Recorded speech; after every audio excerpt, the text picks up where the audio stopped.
मैं चाहूँगा शुरुआत में चीफ व्हाइट हाउस संवाददाता और न्यूज़ मोबाइल के फाउंडर सौरभ शुक्ला साहब के साथ करना। सौरभ शुक्ला साहब, आपका स्वागत हमारे शो में। मेरा पहला सवाल आपसे यह है कि हर बार ऐसा क्यों होता है कि अमेरिकी राष्ट्रपति ट्रंप ही आगे चल करके हमला करते हैं और फिर आगे चलकर वही कहते हैं कि हम बातचीत करने को तैयार हैं, जबकि ईरान की तरफ से कोई बातचीत की बात हो ही नहीं रही है? देखिए, ये जो है उनको समझ पाना मुझे लगता नहीं कि बहुत लोगों को वहाँ मुश्किल होती है, और व्हाइट हाउस में भी कई लोग ऐसे हैं जो ये कहते हैं कि उनको समझ पाना राष्ट्रपति ट्रंप को बहुत ही मुश्किल है। पर मैं एक चीज़ मैं बताऊँ आपको, एक चीज़ जो मेरे सूत्र बिल्कुल बता रहे हैं कि इस वक्त जो राष्ट्रपति ट्रंप भी जो है वो चाहते हैं कि किसी तरह शांति हो। सबसे बड़ी दिक्कत जो आ रही है वो जो यूरेनियम का मसला है। यूरेनियम जो है उसको जो कट्टरपंथी जो IRGC के कमांडर्स हैं वो नहीं चाहते कि वो ईरान दे, क्योंकि उनको लगता है इससे ईरान का जो पलड़ा है वो भारी है। और वो जो एक है वो जिसे एक स्टिकिंग पॉइंट जिसे कहते हैं अंग्रेजी में, वो बना हुआ है। जब तक वो यूरेनियम का जो मसला है वो सॉल्व नहीं होगा, वो आपको ये जो आगे पीछे हम जा रहे हैं वो करते रहेंगे। और जहां तक मैं एक चीज और बताऊं, एक फ्रस्ट्रेशन बन रही है राष्ट्रपति ट्रंप और उनके जो सबसे बड़े सलाहकार हैं उनके दिमाग में, कि ईरान के जो IRGC के कमांडर्स हैं वो बार बार इस पर हार्डलाइन जो पोल्स है उस पर जाते रहते हैं, अपनी बातों से पलटते रहते हैं। तो इससे जो शांति की जो राह है वो, अगर आप मुझसे समझे तो काफी वो उसमें दिक्कतें आने की संभावना है। और मुझे लगता है विश्व को आगे भी ये जो है कुछ दिक्कतों का सामना पड़ सकता है। शांति सारा विश्व चाहता है, पर सबसे बड़ी जो ये बात है, जो ये यूरेनियम का मामला है, उस पर अभी भी बात अटकी हुई है। लक्ष्मण, यूरेनियम, हाँ, यूरेनियम पे बात अटकी हुई है। यूरेनियम को लेकर के कोई कॉन्क्रीट सॉल्यूशन यहाँ पे दिख नहीं रहा है।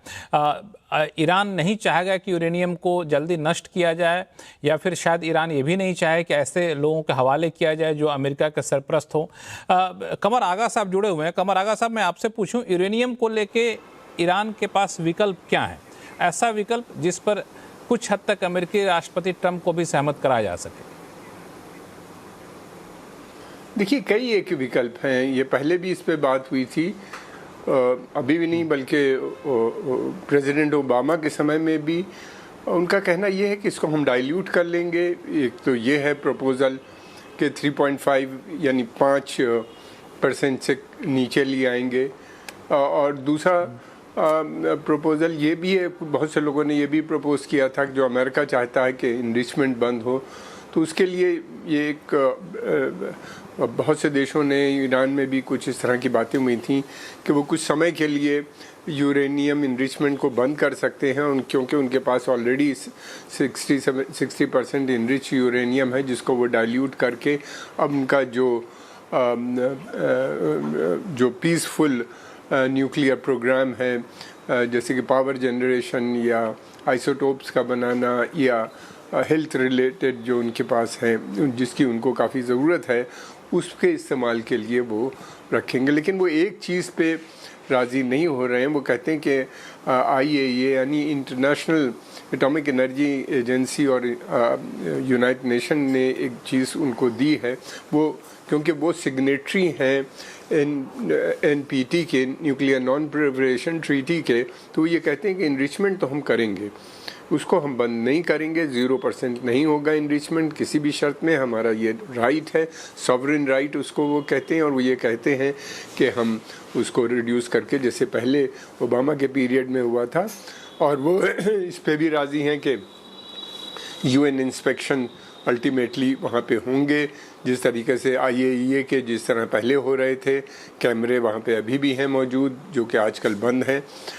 तो इस तरह से अगर बातचीत हो तो बहुत सी चीज़ें हैं जिसका मसला जिसको ढूंढा जा सकता है, एक म्यूचुअली एक्सेप्टेबल चीज़ें। देखिए, ईरान में भी काफ़ी बर्बादी हुई। ईरान भी नहीं चाहेगा कि बहुत समय तक युद्ध चले, वो भी चाहेंगे कि बंद हो। और इस वक्त यूरेनियम से ज़्यादा बड़ा मसला जो अमेरिका के सामने है वो है स्ट्रेट ऑफ हुर्मुज़ का बंद होना। गल्फ, क्योंकि 20% ऑयल जो इधर से जा रहा था वो बंद हो गया है, काफ़ी उसमें कमी आ गई है। फिर उसके अलावा ये भी जो है बाबुल मंदब जो दूसरी तरफ यूरोप की तरफ जो जा रहा था रेड सी से मेडिटेरेनियन को वाया स्विस कैनाल, उसमें भी बहुत प्रॉब्लम्स आ रही हैं। सऊदी अरेबिया का तो तेल ही नहीं पहुंच पा रहा, यही नहीं बल्कि सऊदी अरेबिया के तो ऑयल इंस्टॉलेशंस पे भी काफ़ी क्षति पहुंची है। उनको बहुत समय लगेगा दोबारा से, मैं समझता हूँ 10 और 12 मिलियन बैरल पर डे जो बनाते थे उसके लिए फिर उनके यहाँ भी बड़ी प्रॉब्लम है। कतर में गैस को लेके बड़ी प्रॉब्लम है, उनके यहाँ भी गैस की जो इंस्टॉलेशन। कमर आगा साहब, इस पर हम लोग आगे चल कर चर्चा करेंगे कि जो समस्याएं पैदा हुई हैं उससे कैसे निपटा जाए। लेकिन यूरेनियम वाला जो इशू जो आपने उठाया और जो सौरभ शुक्ला जी ने कहा भी, तो इसमें जो बीच का रास्ता जो आपने सजेस्ट किया कमर आगा साहब, एम्बेसडर दयाल, ये कितना मुमकिन है कि इस पे व्हाइट हाउस मान जाए या ट्रंप मान जाए?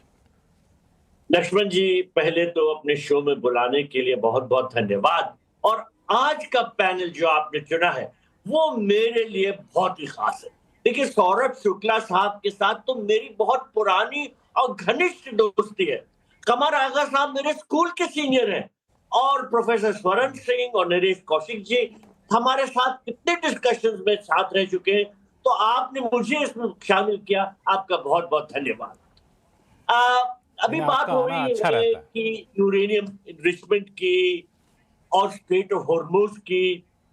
देखिए, एक अमेरिकन मीडिया में खबर बहुत तेजी से बढ़ी है कि डिपार्टमेंट ऑफ डिफेंस ने वहां के आर्म फोर्सेस से ये सलाह मांगी है कि भाई हमको बताओ, कुछ सलाह दो कि हम ईरान को किस तरह से निगोशिएशन टेबल पे लाएं। प्रेसिडेंट ट्रंप कभी कहते हैं कि हम ऐसा जोर का हमला करने जा रहे हैं कि ईरान पूरा खत्म हो जाए, फिर वो पलट जाते हैं और कहते हैं कि नहीं, हम बात करने जा रहे हैं। तो ये बात कितनी बार ऐसा हो चुका है कि कभी कुछ कहा जाता है, उसके विपरीत कभी और कहा जाता है। तो देखिए, इस वक्त जो स्थिति है वो ये कि ट्रंप साहब फंस गए इस लड़ाई और वो बाहर निकलना चाहते हैं, लेकिन निकलने का रास्ता इतना आसान नहीं है, क्योंकि वो ये नहीं चाहते कि लगे कि वो अपना जो चाहते थे दबदबा बनाना ईरान पे, वो नहीं कर पाए। ट्रंप साहब की ईगो बहुत बड़ी है और वो कभी नहीं झेल सकते कि लोगों को लगे कि वो जो करना चाहते थे नहीं कर पाए। वो उनके लिए ईगो प्रॉब्लम है। अब देखिए, ईरान भी समझ गया है कि उसके पास कुछ ऐसी चीजें हैं जिसकी वजह से वो प्रेशर बनाए रख सकता है। सबसे बड़ी जो उसके पास एक उसको आर्मरी कह सकते हैं, उसके पास टेक्निक टैक्टिक, वो है स्ट्रेट ऑफ हॉर्मुज।